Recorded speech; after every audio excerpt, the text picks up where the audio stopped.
હા, hello friends, હું doctor Sawant Jivani, Vinayak hospital Mangrol.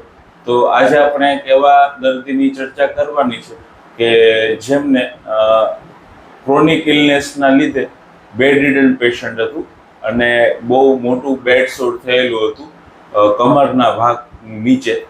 અને આ બેડ સોર એ એક એવી સમસ્યા કહેવાય તબીબી ક્ષેત્રમાં કે જે જનરલી હીલ થવા માટે 2 થી 3 મહિનાનો સમય લેતી હોય છે. તો ચલો આપણે જાણીએ દર્દીના સગા વાળા પાસેથી કે એમનો અનુભવ અમારી હોસ્પિટલમાં કેવો રહ્યો. તો ભાઈ, દાદીને તમે જ્યારે હોસ્પિટલમાં લઈ આવ્યા ત્યારે એમની કન્ડિશન કેવી હતી, એમનું ચાંદુ કેવું હતું?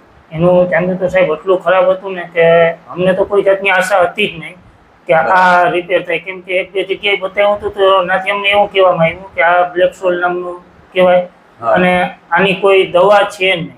આ એક જાતની ઓલી ગેંગરી છે ને એ ટાઈપ હતી કે સડો અંદર થતો જ. પછી અમને એડ્રેસ આઈનું મળ્યું એ તમારી મુલાકાત લીધી, પણ અટાના અમારે મહિના દીની આડેગાળે થયો.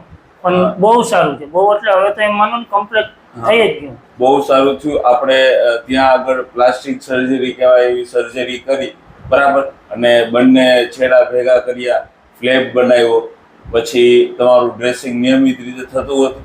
હા, નિયમિત, અને ડ્રેસિંગ બહુ સરસ થતું અને આમ સ્ટાફનો સ્વભાવ ને બધી બહુ સારું છે. અને તમે રેગ્યુલર અમે આવતા, રેગ્યુલર ચેકઅપ કરતા અને એના કારણે જટાના વહેલી તકે સારું થઈ ગયું. નકર તો 2-3 જગ્યાએથી તો એવા આવ્યા હતા રિવ્યુ કે આ વસ્તુની અંદર કઈ વસ્તુ થતી જ નથી. પ્રોગ્રેસ છે ને થાય નહીં, બહુ ટાઈમ લાગે, વધારે ટાઈમ લાગે, અને ત્યાં દવાખાનામાં લાંબો સમય દાખલ રહેવું પડે અને પણ એવું અહીં કંઈ કરવું નથી થયું. અને તમે તમારી મહેનતથી બહુ સારું કામ કરી દીધું અને બહુ સંતોષ છે સાહેબ.